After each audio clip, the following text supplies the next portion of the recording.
Здравствуйте, дорогие друзья! Сегодня у нас 19 февраля, понедельник. Как обычно, в последнее время начинаю очередное видео с призыва подписывать петицию. Тем более, что для этого есть необходимость и наши усилия оправданы. В ходе только что завершившейся Мюнхенской конференции сенатор Риш, который, в общем-то, возглавляет в Конгрессе процесс разработки и прохождения законопроекта так называемого РЭПО, то есть как раз то, о чем наша петиция. Так вот, он сообщил в кулуарах некоторым журналистам американским о том, что он провел переговоры в ходе конференции с соответствующими представителями европейских стран, которые участвуют или должны участвовать в этом проекте, и получил от них такую поддержку, которой раньше не было. Раньше, по его словам, они были более осторожны. Теперь они готовы идти активно вперед. То есть все хорошо вроде бы, но есть два «но». Первое. Речь по-прежнему идет о том, что это деньги на восстановление Украины.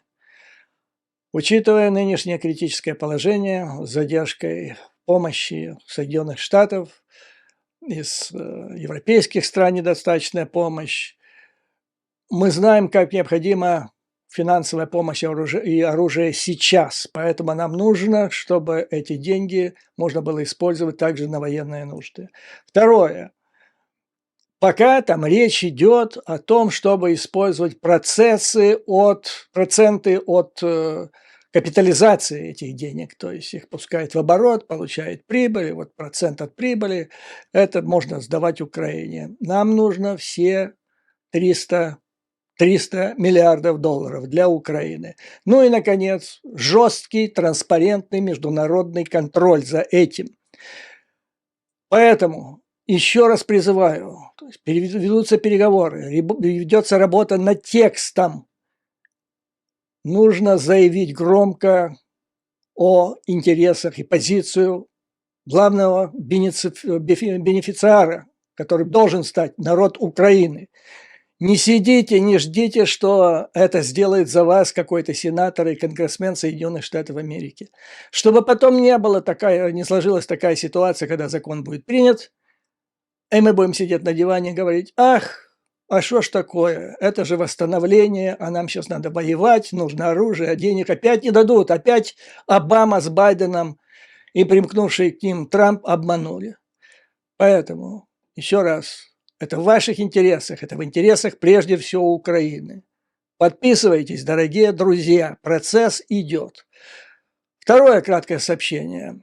Как я вам говорил в предыдущем видео, в рядах трампистов, которые мешают Украине получить пакет помощи в 60 миллиардов, или сколько там получится, там наметился раскол. О нем я говорил еще в предыдущем видео, но сейчас трещина приобрела серьезные формы. Я имею в виду сенатора Линдси Грэма. Это скользкий человек, это трампист. Вернее сказать, трампист нельзя, это так, флюгер, который всегда держит нос по ветру. Это очень важно. То есть он умудряется сидеть не то что на двух, на трех и больше стульях одновременно. То есть недавно он рассказывал, как он любит Украину, когда он приезжал в Киев. Затем он завалил в Сенате законопроект о помощи Украине. То есть он не то что завалил, он пытался завалить, но он голосовал против него и говорил, что Палата представителей должна голосовать против него. Но вот внезапно вчера он является честному народу на экране телевидения и заявляет, что он расходится с Трампом. Это невероятно, господа. Он говорит, что он не поддерживает позицию Трампа, что вопрос о границе нужно отложить до инаугурации Трампа, если она состоится, если он выиграет. Вопрос необходимо решить безотлагательно. То есть то, что написано, как это написано в принятом законопроекте из Сената. И он высказался за то, чтобы Палата представителей как можно быстрее приняла и утвердила, вернее, этот законопроект. Или свой вариант, но близкий к сенатскому. То есть это изменение позиции на 180 градусов. И самое главное, тут лакмусовая бумажка в том, что это флюгер. То есть он чувствует подводное течение, куда склоняется чаша весов. Поэтому следим за дальнейшим развитием событий. Но главное внимание сегодня я вам хочу обратить на очень важную статью «Вашингтон-Пост», которая, прямо бьет в сердце всех тех вопросов многочисленных, острейших, которые стоят сейчас перед Украиной, которые интересуют вас, дорогие зрители, и вы их задаете мне, практически отвечает на все вопросы. Согласно этой статье,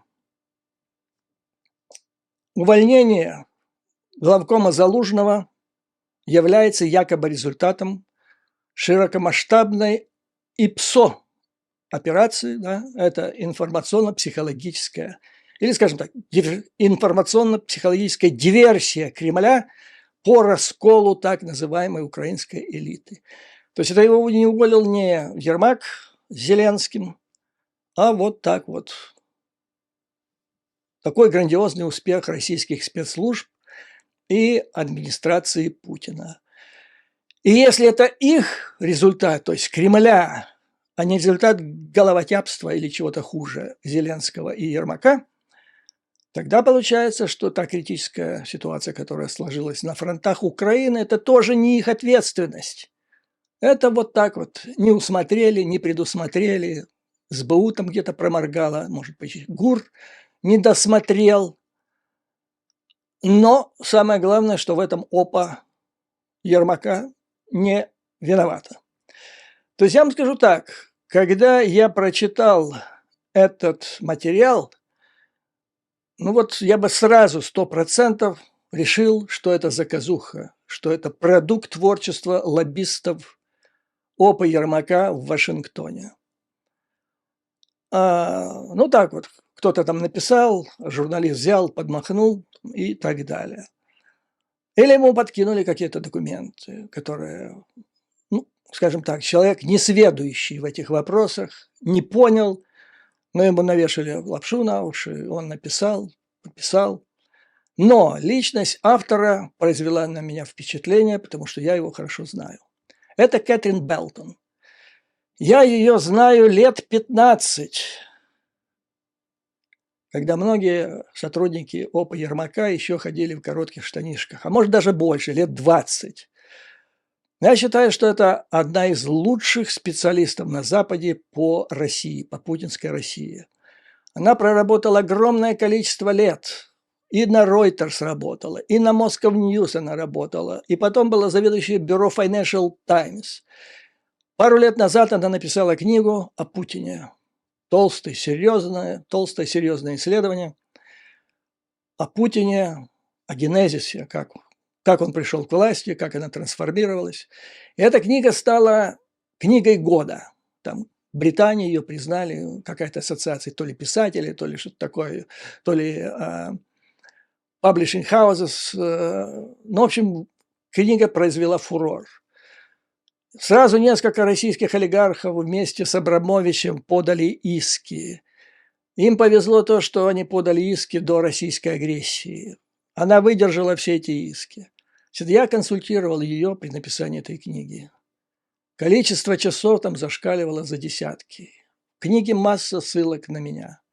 То есть я ее знаю профессионально. И я знаю, что она не может сделать, что она может и что она не может сделать. Так вот, глубоко уверен, что ей нельзя, что заказуху, написанную кем-то коряво, она бы не подписала никогда.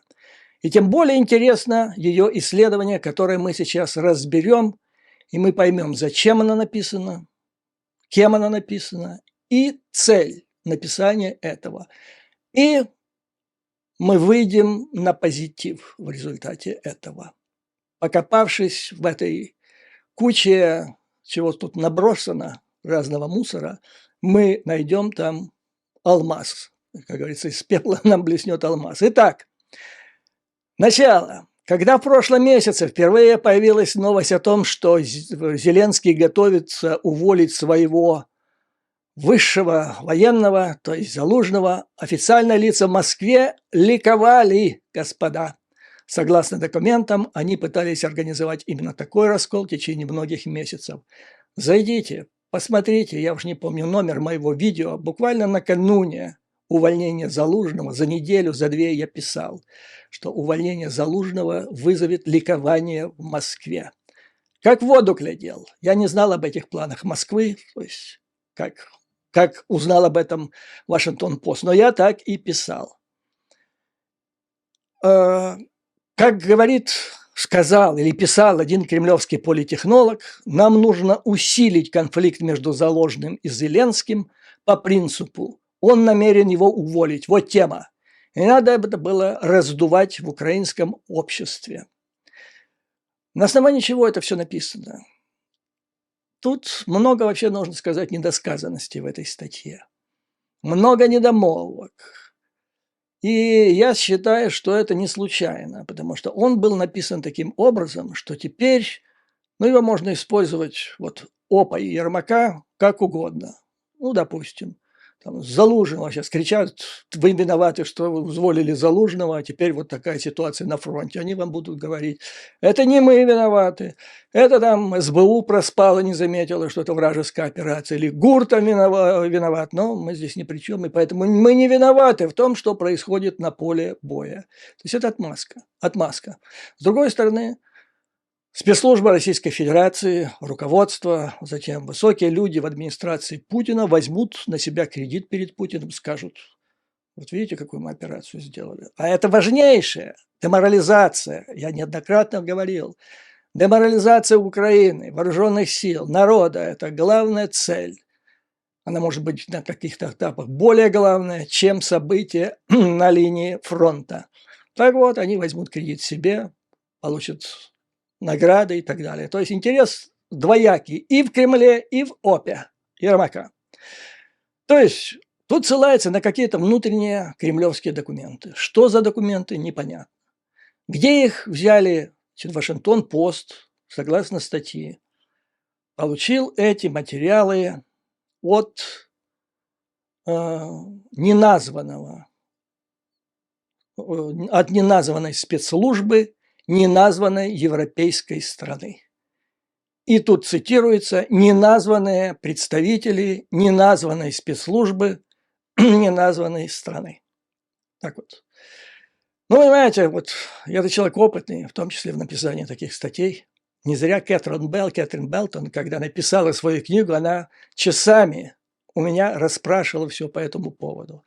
Поэтому я сейчас расскажу. То есть я не нашел возможным ей звонить сейчас и говорить, Кэтрин, ты там не так написала, ты тут акценты не так расставила. Я выскажу сейчас свое критическое отношение к тому, как здесь все это представлено. Значит, что касается европейской страны, я тоже вспоминаю ситуацию, когда отравили Александра Литвиненко, отравил его Луговой и его напарник Ковтун. Так вот, им еще не предъявили обвинения, только возникло подозрение, что это сделали они, и Луговой там хорохорился, делал вид, что он к этому делу не имеет никакого отношения, что он на свободе, никоткуда не скрывается. И однажды у него российское же какое-то телевидение брало интервью, и он давал его с какого-то горнолыжного курорта. В него спрашивали, вы где находитесь? А он, Европа, я в Европе нахожусь. Оказалось, что он находился в Карпатах. То есть Украина – это Европа. Поэтому, учитывая, как это написано, почему не написать бы спецслужба западноевропейской страны, крупная спецслужба или спецслужба одной из стран НАТО. Но когда вот так вот пишется, я вспоминаю Лугового, то сразу же и по содержанию на ум приходит, что это спецслужба Украины, которая находится под контролем Опа Ермака. И тогда все становится железно на месте. Ну, дальше. То есть тут, видимо, идет речь о переписке. То ли хакнули, то ли утверждает, что хакнули какую-то сеть, хотя об этом никогда не писали раньше. А надо было писать. Наверное, это же такое большое достижение. Там, наверное, гораздо больше всего, чем это ИПСО. несмотря на то, что она важная. Но тем не менее, короче говоря, вот тут большая натяжка.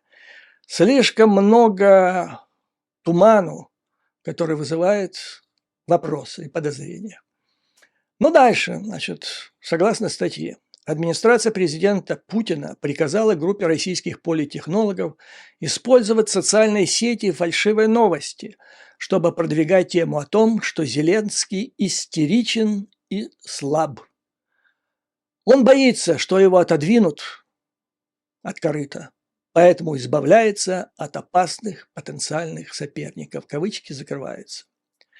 В результате этой инструкции Кремля появились тысячи постов в социальных сетях и сотни сфабрикованных статей, созданных, в кавычках, фермами троллей и распространенных в Украине и Европе. Но надо понимать, что если это фермы тролли, то, наверное, это российские фермы тролли. Целые фермы. Это не один, не два фермы.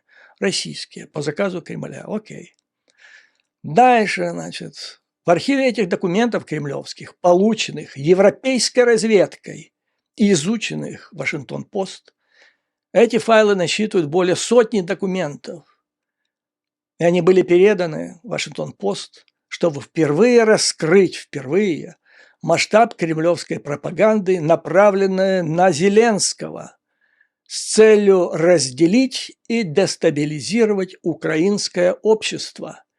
Усилия, которые Москва окрестила информационно-психологическими операциями. Но вы знаете, вот начнем с последнего. ИПСО, впервые это ИПСО, я услышал не от кремлевских. Я услышал это от Лехи, золотое яйцо, который употребил этот термин ИПСО, отвечая на на одно из моих видео, в котором я его обвинил в том, что он воровал на этих яйцах деньги. И он кричал, что это ФСБ, ИПСО, это швец все разгоняет. Потом оказалось, что это все так. Это все потом официально подтвердилось. Но я повторяю, что ИПСО это впервые, для меня, во всяком случае, прозвучало от Резникова. Дальше, что касается разделить и дестабилизировать. Но дальше мы пройдем по этому поводу. Конечно, это ужасно. Это одна из целей – разделить и дестабилизировать и украинское общество, и украинскую власть. И я неоднократно говорил на эту тему, и я рассказывал, кто этим занимается, и ссылался при этом на западные, прежде всего, американские и британские источники. Ну, дальше. Однако, как говорится в статье, эти документы иногда выражали разочарование в том, что им не удается подорвать Зеленского и разжечь раскол. Но сейчас, когда генерал Залужный выведен из строя, а линии фронта заморожены, это было опубликовано пару дней назад, сейчас говорят, там ситуация гораздо хуже, чем замороженная, а дальнейшая военная и финансовая поддержка со стороны США не определена, некоторые в Киеве обеспокоены тем, что тайные пропагандистские усилия России могут начать подрывать национальную сплоченность и моральный дух. И вот у меня тут же возникает вопрос в связи с этим тезисом. Кто эти некие? Кто эти некоторые, которые так озабочены этим? Кто эти люди? Ну, назовите их, эти святые люди, которые все делают для того, чтобы не было раскола в этом обществе, чтобы не было такой ситуации, когда для одних это война, а для других это мать родная. Одни идут на поле сражений, там погибают, не имея зимнюю одежду, которая валяется какой месяц, с октября месяца на складах Министерства обороны, почему-то не поступает туда. А другие в это время миллиардами гребут, раскалывая тем самым общество, потому что это все становится рано или поздно известно в публичном пространстве. И вот теперь некоторые из этих лиц обеспокоены, что тайные пропагандистские усилия России могут начать подрывать.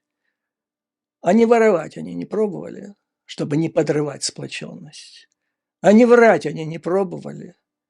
А не творить беззаконие они не пробовали. Или возвращать людей, которые служили, то есть проводить реставрацию режима Януковича, расставляя те кадры, которые когда-то работали там на втором, в третьем эшелоне, сейчас на руководящие должности выдвигать. Это они не пробовали, но сейчас они... Вот именно сейчас, понимаете, важно, что Вашингтон-Пост не имел этих документов. То есть они появились у Вашингтон-Пост сейчас, после того, как уволили Залужного и после того, как ситуация пошла в разнос, о чем я, кстати, предупреждал. Посмотрите одно из предыдущих видео, когда только уволил Зеленский Залужного, я написал, что это политическое харакири Зеленского. И тут же возникает вопрос вот о обеспокоенности некоторых святых, но почему-то не названных личностей. То есть эта озабоченность возникла именно сейчас в связи с такой ситуацией, которую создали они, люди с ОПы, своими собственными руками. Дальше газета продолжает. «Самые трудные времена впереди», заявил один высокопоставленный представитель европейской, опять европейской. То есть она одна. Это все из одной спецслужбы идет, которая вот эта европейская меня, ну просто вот, Украина, так и звучит после нее.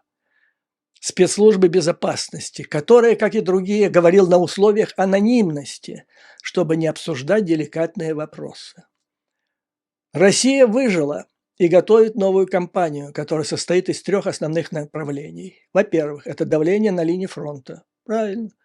Во-вторых, атаки на украинскую инфраструктуру. В-третьих, это кампания по дестабилизации.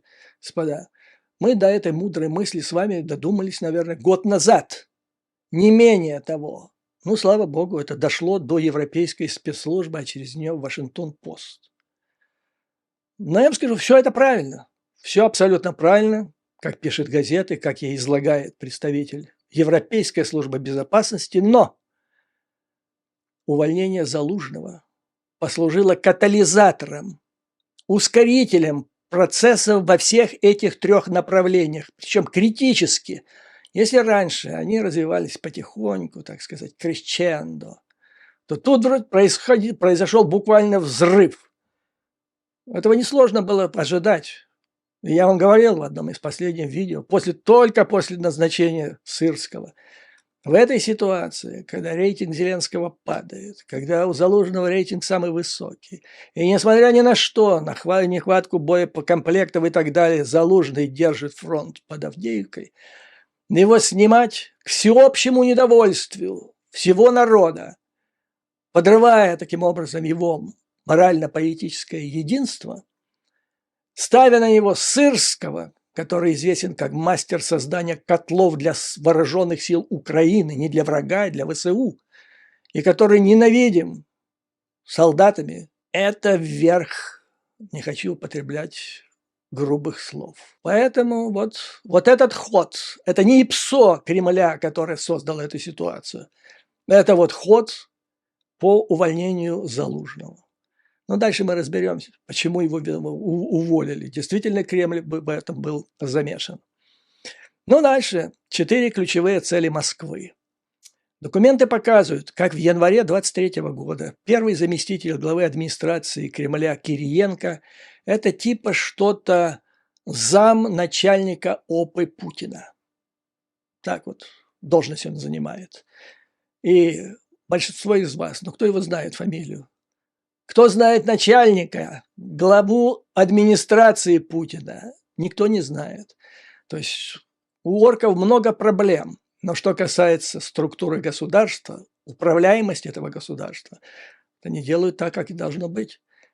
Не должно быть никому известно, кто глава, ну то есть кто глава этой администрации, потому что это секретарша, а это секретарь секретарши. Но, тем не менее, выполняет важное дело. Так вот, он получил группе чиновников и политтехнологов обеспечить присутствие в украинских социальных сетях для распространения дезинформации. И вот они начали делать. То есть группа курировалась одним из заместителей Кириенко, Татьяной Матвеевой. К концу 2022 года, после того, как Украина оттеснила российские войска в Харьковской и Херсонских областях, и официальные лица в Киеве заговорили о масштабном весеннем наступлении на востоке и юге, Кириенко собрал вторую команду, нацеленную на дестабилизацию самой Украины. Почему? А потому что, мы как с вами обсуждали, чем сложнее дела на поле боя сейчас или ожидается будут усложнены, ухудшатся, тем больше активизация пятой колонны, одной из целей которой является дестабилизация внутри Украины. Да, собственно говоря, главная цель. Ну и вот они предпринимают эту технику. То есть мы правильно читаем их замыслы, хотя не читаем эти документы европейской разведслужбы. Дальше. На встрече 16 января 2023 года Кириенко сформулировал 4 ключевых задачи для этих групп диверсионно-пропагандистских в Украине. Дискредитация военного и политического руководства Киева, раскол украинской элиты, деморализация украинских войск и дезориентация населения Украины. Все правильно.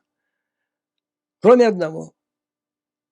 Я вам скажу так, что до 16 января 2023 года, когда Кириенко поставил эти задачи, ОПА Ермака во главе с ним самим, то есть никто больше нее не сделал так много для дискредитации так называемой элиты украинской и для того, чтобы затруднить работу ВСУ и сопротивление агрессору. Ну, что тут далеко ходить? Значит, во-первых, эта ОПА превратилась в совершенно антиконституционный орган, который против всех и всяческих законов и Конституции узурпировал власть, которая ему не должна принадлежать. Это случайные люди, это ОПГ просто, совершившие государственный переворот. Далее, что она вытворяла уже в 23-м году, то есть еще только начиналась, вернее, война только прошел, год-то не закончился, они же успели 36 миллиардов гривен украсть и перевести в первые месяцы в офшоры. Уже стало об этом известно. Уже полным ходом шло разворовывание гуманитарной помощи, и это вышло уже в общественное пространство Украины, люди возмущались. То есть ОПА работала в полный рост по дискредитации украинской элиты, правящей элиты, по расколу в обществе. И тем не менее, общество испытывало единство морально-политическое, главная цель была враг, поэтому как-то так обходили фамилию Зеленского, вообще не называли его. Искали всегда Васю Пупкина, который где-то как-то виноват. Даже Ермака не всегда называли. Все там где-то на подходах к оному заканчивалось.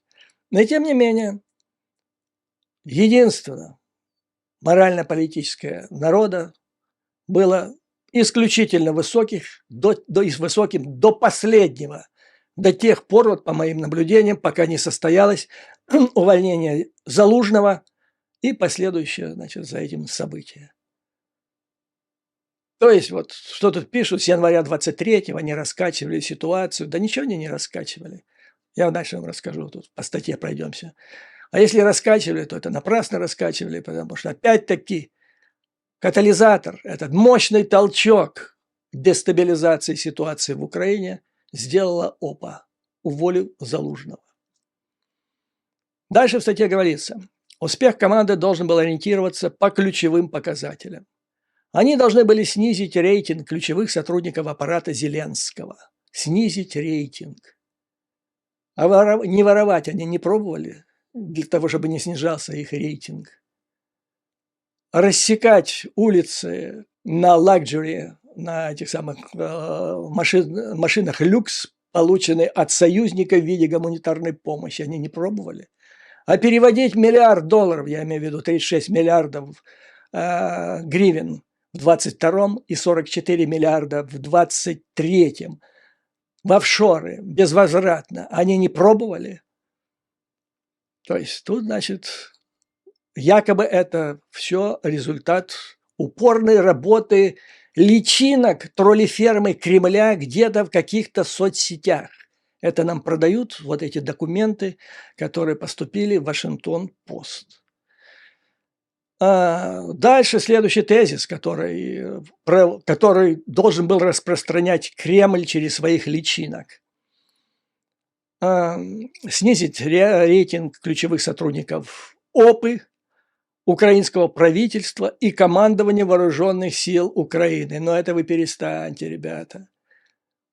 Вот кто-кто, а исключительно, несмотря на все их старания, рейтинг командования представителей вооруженных сил Украины был исключительно высок, кроме одного, пожалуй, Сырка, которого сейчас назначили, самого заслуженного, которого сейчас назначили главнокомандующим.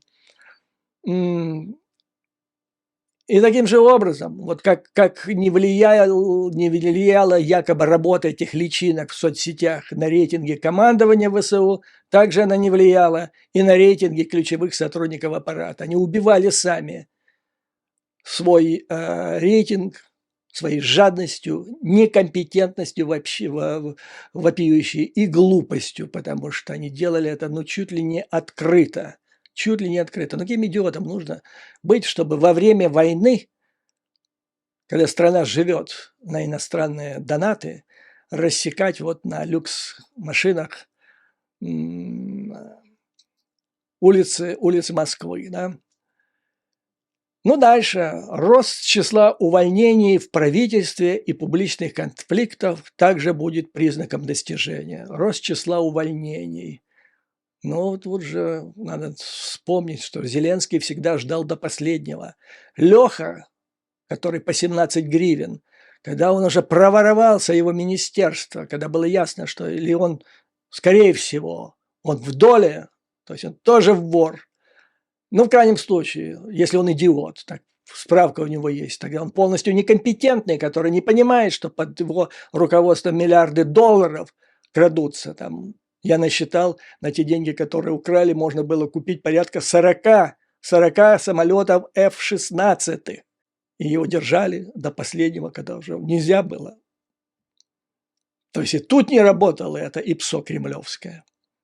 Рейтинги они, это вот я так читаю, это делаю пометки, рейтинги они себе снижали мародерством. При этом они завидовали рейтингам боевых генералов ВСУ.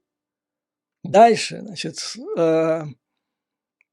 тут говорится, значит, требовал Кириенко, чтобы проводилась мысль, что элита работает только на себя. Господа, ну, мне просто стыдно это читать. То есть из моих читателей, из того, что я их, то есть зрителей, из того, что я от них слышу, так сказать, в плане обратной связи, да все нормальные люди, закончившие среднюю школу в Украине, знают, что эта так называемая элита работает только на себя. И лишь ничтожный ее представитель, исключительно, вот с моей точки зрения, вот по пальцам можно буквально пересчитать, публичных, так сказать, представителей этой власти, прежде всего это касалось военных, которые работали на страну. Да и, кстати, вот помните, я вам цитировал книгу, вернее, выдержки из книги Саймона Шустера, это Time, да, The Time, который цитировал, который глубоко проник, стал своим в администрации, с ним разговаривали как своим. И вот он цитировал одного из сотрудников ОПы Ермака, который говорил, что у нас воруют в ОПе, как будто завтра никогда не наступит, как последний день жизни. Так а что же не хотели? При чем здесь ИПСО Кремля? Они так воровали, что это становилось буквально через неделю известно украинским же органам всевозможным по борьбе с коррупцией. Но Кремль продолжал свою упорную работу подрывную. Проводились почти раз в неделю совещания, отслеживали эффективность работы, наиболее читаемые посты отмечали, которые размещались в украинских социальных сетях. При этом, кстати, я, наблюдая за усилиями вот в области психологических операций, информационных диверсий со стороны Раши, рассказывая вам о них, я неоднократно обращал ваше внимание, что со стороны Украины, украинского государства не ведется никакая контрработа по противодействию. Я говорил почему. Потому что, обладая огромной троллифермой, ОПА во главе с Ермаком использует это для борьбы против тех, кого Ермак считает своими противниками политическими или воображаемыми и так далее. То есть он при помощи этой опы вел внутреннюю борьбу за укрепление своей собственной власти. Сейчас она после увольнения Залужного достигла, так сказать, апогея. А вот для борьбы с фальшивками, о которой пишет сейчас Вашингтон-Пост, я не видел каких-либо усилий, которые бы прилагались со стороны государства. Ну, дальше перечисляется, какую великую работу сделали кремлевские. Был сфабрикован пост в Фейсбуке, утверждающий, что семья погибшего солдата не получила никакой помощи от государства, и он собрал более 2 миллионов подписей. В телеграм-канале фальшивое видео, в котором утверждалось, что главная цель властей Украины – воевать до последнего украинца. Кстати, это это кремлевский тезис, который регулярно появляется и от которого воняет Кремлем за километр. Начались они с нуля. Наняли огромное количество этих самых троллей. Каждый из них получал 60 тысяч рублей в месяц или $660 за написание 100 комментариев в день. И они еженедельно выдавали более 1300 текстов и 37 тысяч комментариев в украинских социальных сетях. Но, несмотря на все эти усилия, проводимые Кремлем опросы в Украине, газета недоумевает, как это проводилось, ну, бог с ним. Я думаю, что просто проводили украинские соответствующие службы эти опросы, а агентура в этих службах доносила Кремлю соответствующие цифры. То есть все делалось через пятую колонну. Ну и, несмотря на это, все усилия Кремля, опросы показывали, что доверие к Зеленскому оставалось неизменно высоким. С февраля по июнь, это уже этого года, я так полагаю, президенту доверяли от 68 до 73% украинцев. Но, однако, к августу, по данным кремлевских опросов, этот показатель упал до 65,4%. Дальше рассказывалось, стратеги посоветовали, что ничего не получалось, посоветовали развивать свою сеть в телеграм-канале, который в конце концов превратился чуть ли не в главный рупор или площадку для проведения активных мероприятий. Профессиональный термин, забудьте про ИПСО, спецслужб. Так вот, значит, телеграм-канал никогда им не пользовался в редчайших случаях, потому что это под контролем ФСБ, контора. И вот сейчас это подтверждается, что это то место, где они проводили свою главную работу. Телеграм стал самым важным источником новостей, даже более важным, чем основные СМИ, сказал высокопоставленный представитель Европейской службы безопасности. Его невозможно заблокировать. Конечно, там ФСБ всем руководит. В Кремль надо ехать. Ну и дальше. Но по-прежнему вот ничего не получается. И, наконец, в первой неделе мая, подождите, все-таки я закончу эту мысль, ничего не получается. Да ничем она не могла получаться. Хоть 37 комментариев они делают, хоть 1300. Потому что, у меня тоже есть эти люди. И украинские зрители, читатели, они настолько натренированы, у них достаточно интеллекта. Они их чуют по первым же 2 словам, кто это такой. Я вот с утра открываю свой форум и читаю там, пишет мне зрители из Украины: ох, у вас сегодня ботов кремлевских набежало. Люди знают, и никто их не воспринимает. Хоть ты их увеличь в 2 раза им зарплату и количество их постов, украинское общество, украинские читатели слушают, имеют полный иммунитет от этих кремлевских троллей. И ничего не сделать, тем более в стратегическом масштабе, просто не способны. Но в первой неделе мая появился пост, размещенный кремлевскими стратегами в Фейсбуке, где говорилось, что Валерий Залужный может стать следующим президентом Украины. И он набрал 4,3 миллиона просмотров, как следует из одной из презентаций, которые попали в руки.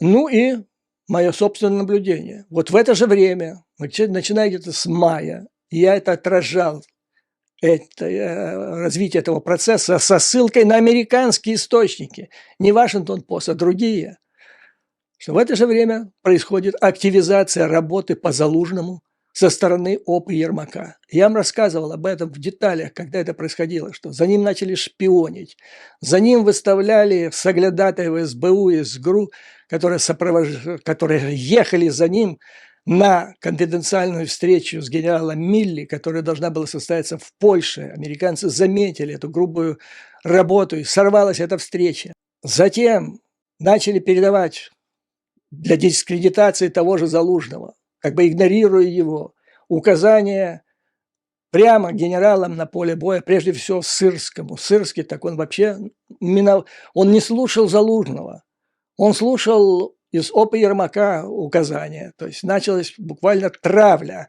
примерно с этого же времени. То есть совпадает, вы чувствуете, синхронизация по данным Вашингтон же Пост и тем бумагам, которые им предоставили. Кремль планирует операцию, запускает в мае, и тут же встречное движение пятой колонны в Киеве. Кремль планирует,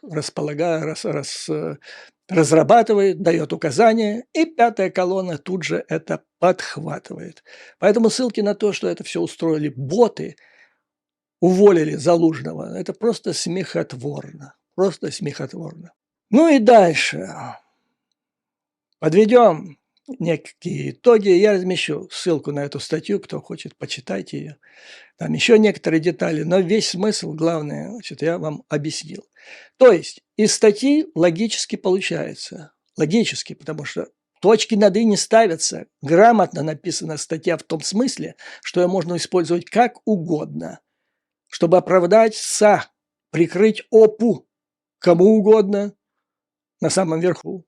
И когда нужно будет. Но логично получается, что увольнение Залужного, а также то, что после этого последовало на фронте, Авдеевка и дальше, это не результат головотяпства, о котором я вам сказал в предыдущем видео. Я вам сказал, цитирую, это ли головотяпство или я не знаю что. Я знаю что. Но не хочу называть это слово, вы сами его сейчас назовете. И мне назвали это слово многие в ответных сообщениях на это видео. То есть из статьи получается, что это все результат работы Кремля. А я вам скажу, что если бы это не имя Белтон, которое стояло в начале этой статьи, Кэтрин Белтон, я бы решил, что это грубая заказуха. Ну, просто заказуха. Они уволили Залужного, уволили его по простой причине. Почему вот в мае все это началось? Потому что началось там какое-то торможение. То есть контратака, контрнаступление, оно пошло не так. До этого, когда потрясающие победы, достижения на поле боя под руководством генерала Залужного и благодаря героическим военнослужащим ВСУ, на их фоне кто пиарится на международной арене? Мы знаем этих людей. То есть они снимают счастливки, бурные аплодисменты, рукопожатия, Конгресс встает, все шло хорошо. А вот бац, затормозилось, и пришло время брать ответственность или хотя бы делить эту ответственность. И в это время появляется вот эта статья про то, что Залужный якобы следующий президент Украины. И помните, в нескольких, буквально в 2 предпоследних видео я сравнил Ермака с Яго. Это Отелло шекспировское. Это человек, приближенный к Отелло, который ненавидел своего начальника, хотел сжить его со света и шептал ему на ухо по поводу того, что Дездемона нехорошо себя ведет, неверна. Ну, в результате, значит, помните, что это произошло. Он и ее задушил, и на себя руки наложил. Вот так вот Яго. Так и это. Поползли рейтинги Зеленского вниз в результате застопорившейся контрнаступления. Теперь надо было как-то так делить ответственность. Рейтинги пошли вниз, а Залужного, наоборот, вверх. Потому что заслужил, наверное, народ не обманешь. Тем более на большом промежутке времени. На короткий срок можно, на длительный срок очень сложно, почти невозможно. Так вот, значит, видимо, кто-то, какой-то Яго из ОПы подошел к Зеленскому и сказал: слышь, тут вот тебе в затылок дышат. И все. Учитывая тонкую ранимую натуру Владимира Зеленского, и все. Вот тут-то оно все и началось. И никакой ИПСО Кремля, никакие боты, никакие статьи в Фейсбуке не играли никакой роли в этом деле. То есть смысл статьи этой прежде всего прикрыть пятую точку людей в ОПе на самом верху. Второе. Учитывая опять-таки фактор Белтон, то есть не так-то просто впаять просто чернуху какую-то. Я вполне вас допускаю, что действительно ей показали документы. Но какие документы? Не называет, что за спецслужба, как она получила. Вполне допускаю, что центр в Москве слил доверенным лицам ОПы, то есть европейской разведслужбе, как здесь написано, какие-то там переписки внутренние по этому поводу.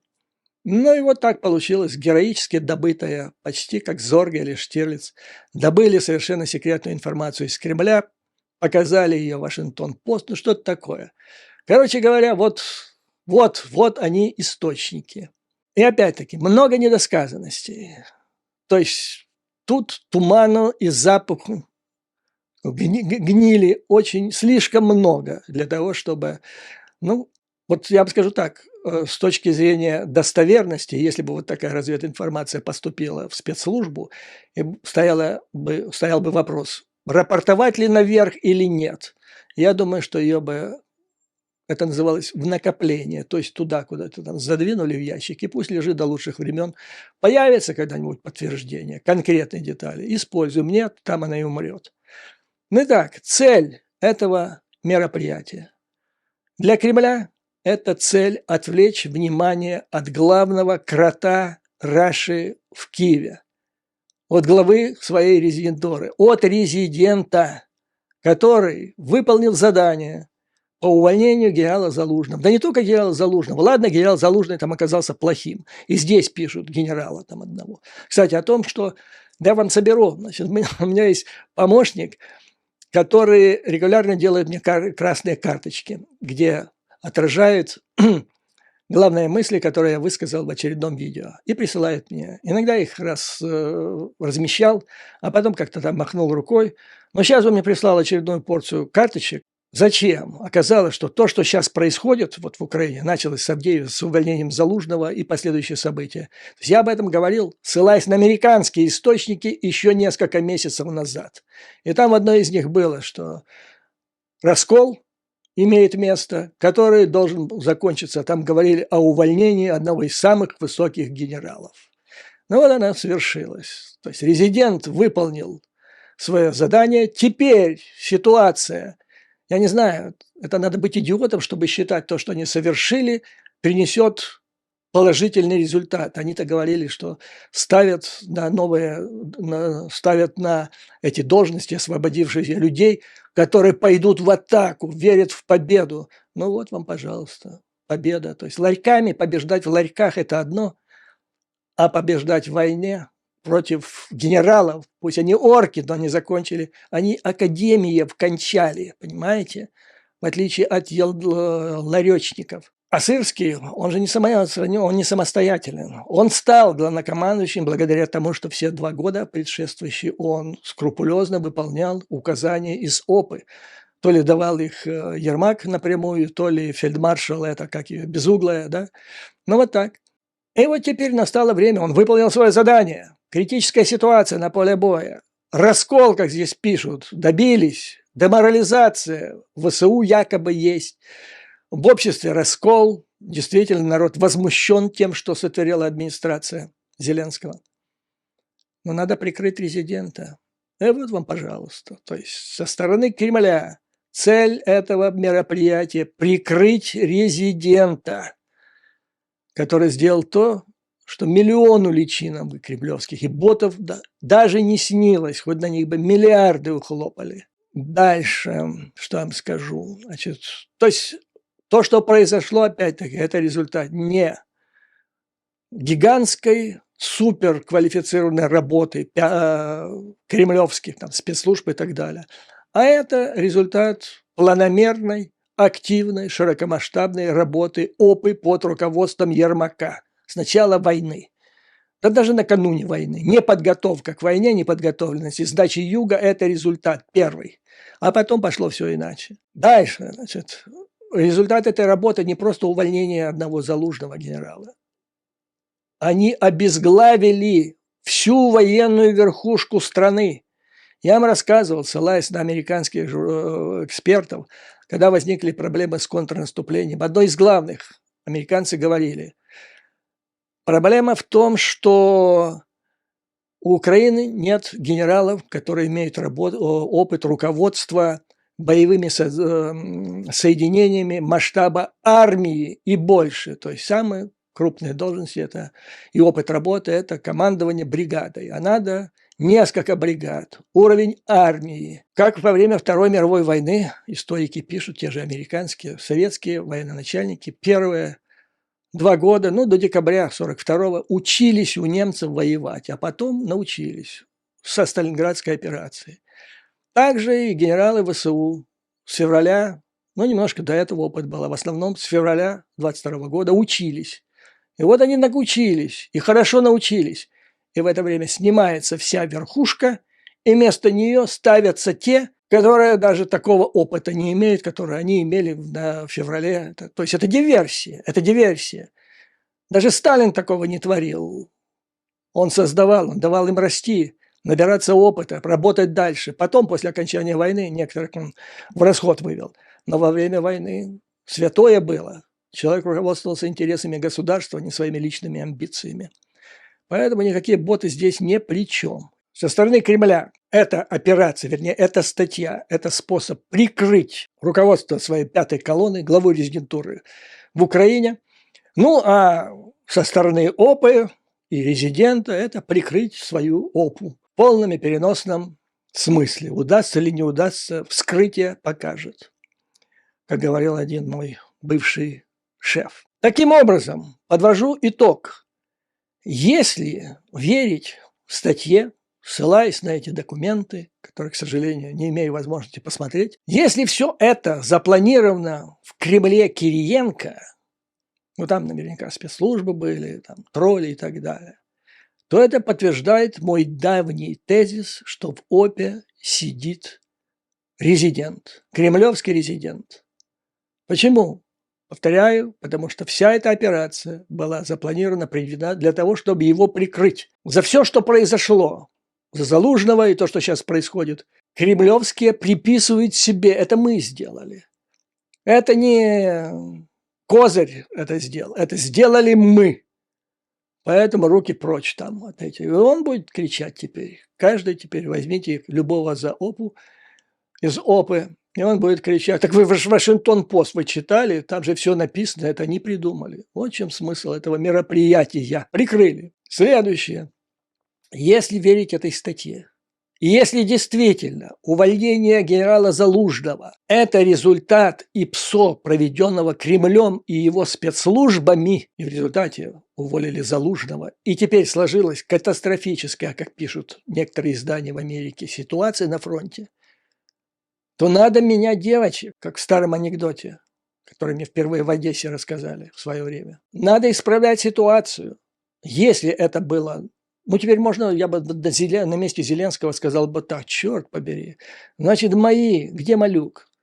Чем он занимался? Прошляпил. Ну ладно, потом с ним разберемся. Так бы, а где Буданов? Почему Буданов не доложил, что это кремлевская операция? Ну ладно, ну хорошо, потом с ним тоже разберемся. Но надо исправлять ситуацию.